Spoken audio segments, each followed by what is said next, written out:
Hello class, welcome to the study official. आज हम discuss करने वाले हैं क्वेश्चन नंबर 10 के बारे में। उम्मीद करता हूं कि हमने क्वेश्चन नंबर 9 तक सॉल्व कर लिया है और मिल करके साथ में किया है। और अगर आप एक एक क्वेश्चन सॉल्व कर रहे हैं ना बच्चों, तो समझ लीजिए कि आपके यहां से कम 5 से 7 नंबर पक्के हो जाएंगे बोर्ड में। ये ध्यान रखिएगा, इतना इंपॉर्टेंट चैप्टर। और क्वेश्चन कितने करने हैं आपको? मात्र 15 क्वेश्चन करने हैं और इसी में से हर बार मिल जाता है आपको। तो ज्यादा कुछ नहीं पढ़ना है, कम कम पढ़ना है, लेकिन उतने में ही क्वेश्चन मिल जाएगा। अच्छा ठीक है, तो हम कौन सा क्वेश्चन करने वाले हैं? क्वेश्चन नंबर 10 अपनी एनसीईआरटी की एक्सरसाइज 9.1 का। तो चलिए समझते हैं इसको।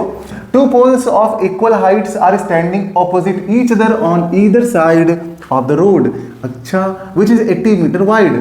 यहां तक क्या बताया गया है कि आपके दो पोल्स हैं, है ना, दो पोल्स हैं। तो एक पोल ये सपोज कर लेते हैं हम यहाँ पे, और एक पोल जो है अपना, चलिए इधर यहाँ पे सपोज कर लेते हैं, ये सपोज कर लेते हैं, ओके।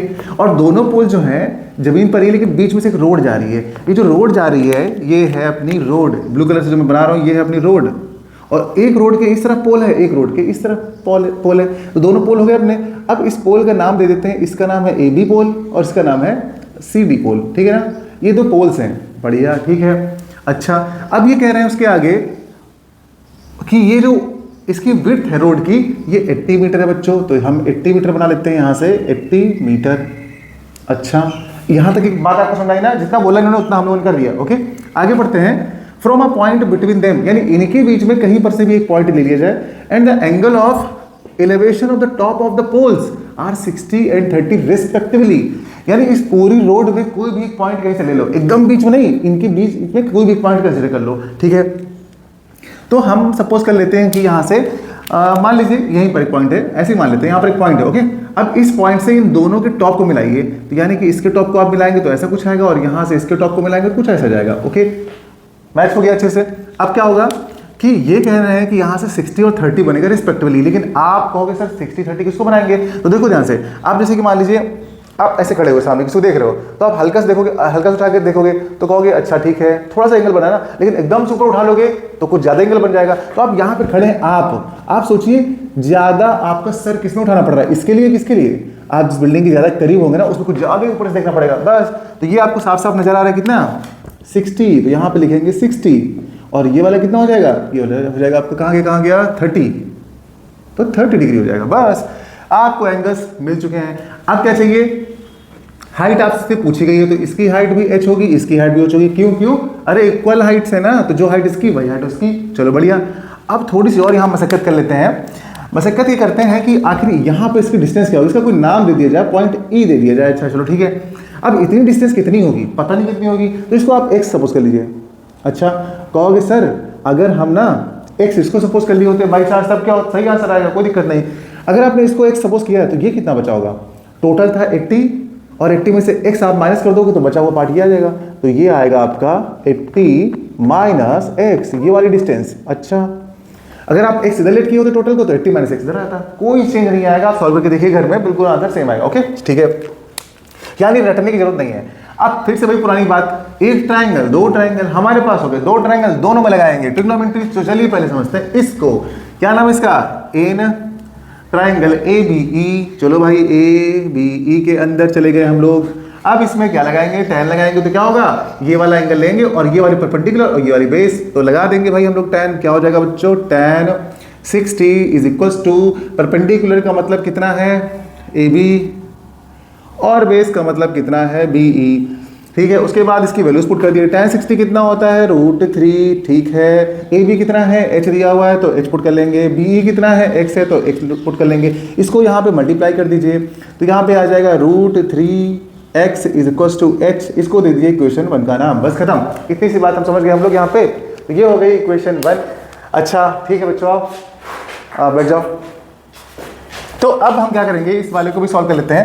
यहाँ से एक इक्वेशन अपनी बन चुकी है, अब दूसरी इक्वेशन हम इसमें से बना लेते हैं। अच्छा ठीक है, हाँ। तो अब दूसरी इक्वेशन बनाएंगे तो किसमें बनाएंगे? देखिए इन ट्राइंगल इसमें ECD में। तो चलिए ठीक है, हम लेते हैं ECD। अच्छा, तो अब क्या करेंगे? ECD, चलिए ठीक है। अब यहाँ पर tan 30 लेंगे, तो फिर से वही पुराना काम, tan 30 इज इक्वल्स टू, ये कितना है? ये अपना CD, तो उसे लिख देंगे CD, और अपॉन में इसका बेस कितना आएगा? EC, तो लिख देंगे EC, ओके।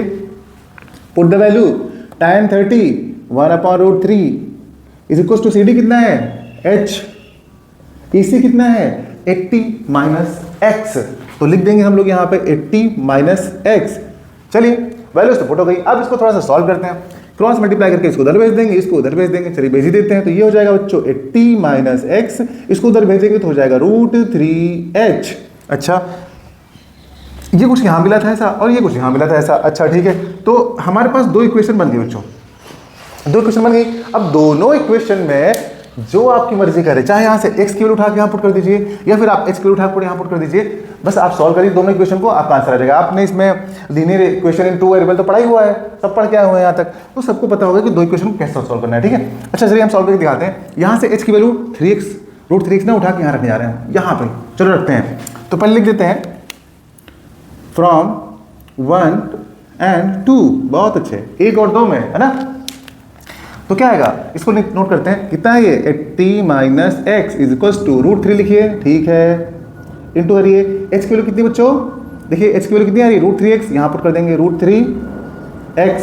ठीक है, अब इसको सॉल्व कर लेंगे तो हो जाएगा हमारा 80 minus x is equal to √3 only 3x। इस x को इधर भेज देंगे तो कितना हो जाएगा बच्चों, ये हो जाएगा 4x, क्यों 3x था ना, माइनस 6 जाएगा तो एक x ऐड हो जाएगा और ये आ जाएगा आपका 80। अब इस 4 से डिवाइड कर देंगे तो आपको x की वैल्यू कितनी हो जाएगी 20 metre, this is the value of x। यहाँ पे इतनी डिस्टेंस कितनी आ रही है बच्चों 20 आ रही है, यस, यानी कि ये जो डिस्टेंस है यहाँ पे ये 20 आ रही है यहाँ से यहाँ तक की। अच्छा ये बताओ, अगर इतनी डिस्टेंस 20 आ रही है, टोटल 80 थी तो कितनी बची बताओ 60। सिंपल सी बात है, अगर यहाँ पे x20 रखोगे तो कितना आ जाएगा 60 आ जाएगा, यानी यहाँ से यहाँ तक की डिस्टेंस जो ये वाली आएगी बच्चों वो 60 आ जाएगी। अच्छा 60 मीटर, ठीक है।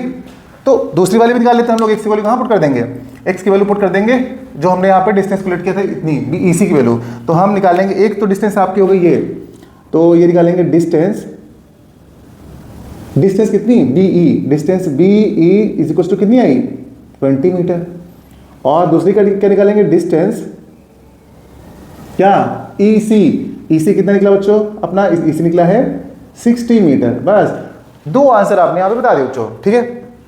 अभी बाकी है, अभी हाइट बाकी ना, तो क्या करोगे, जो आपकी x की वैल्यू आई थी उठाकर कहीं पर भी रख दीजिए, चाहे जहाँ रख दीजिए, चाहे यहाँ रख दीजिए, चाहे यहाँ छोटा पड़ेगा, देखिए यहाँ रखते हैं हम लोग, ठीक है। तो यहाँ रखते हैं तो लिखेंगे नीचे फ्रॉम 1, चलिए यहाँ सॉल्व कर लेते हैं फ्रॉम 1, तो 1 से हम लोग को क्या मिल रहा है बच्चों, देखिए h के इक्वल में इतना आ रहा है तो लिख देंगे h इज इक्वल टू √3, और ये x की वैल्यू कितनी निकाली 20, तो लिख देंगे यहाँ पे 20, इसको सॉल्व करेंगे तो क्या आ जाएगा h इज इक्वल टू, थोड़ा साफ तो लिख दो भाई, h is equal to 20 √3 metre. Okay, तो हाइट आपकी निकल के आ गई है, यानी अपने जो आंसर्स आ रहे हैं बच्चों, एक आंसर ये हो गया, ठीक है, और दो आंसर ये वाले हो गए, ये वाले, ये और ये, यानी 3 आंसर अपने पूछे गए थे। क्या क्या पूछे गए थे कि यहाँ से यहाँ तक की डिस्टेंस कितनी है, यहाँ से यहाँ तक की डिस्टेंस कितनी है, और पोल्स की हाइट कितनी है। तो बस अपना कंप्लीट आंसर जो आ चुका है, इतना ही आपको सॉल्व करना है और अच्छे खासे नंबर आपको मिलेंगे, 3 नंबर मिलेंगे, अदरवाइज ये 4 नंबर में क्वेश्चन आता है, ठीक है।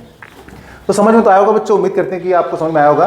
नोट कर लीजिए, फिर करते हैं अगला क्वेश्चन। अभी तक अगर आपने सब्सक्राइब और लाइक नहीं किया तो कर दीजिए, लेकिन लाइक करते हैं तो अच्छा लगता है, सब्सक्राइब करने का मतलब ये कि आप जब भी हम क्वेश्चन डालेंगे फटाफट आपके पास पहुंचेगा, तो काफी अच्छा है, यूजफुल है। जब तक कि आपकी जरूरत है तब तक आप सब्सक्राइब कर लीजिए हमको, ठीक है। तो क्वेश्चन नंबर 10 के बाद करते हैं 11। ओके बच्चों, बाय बाय।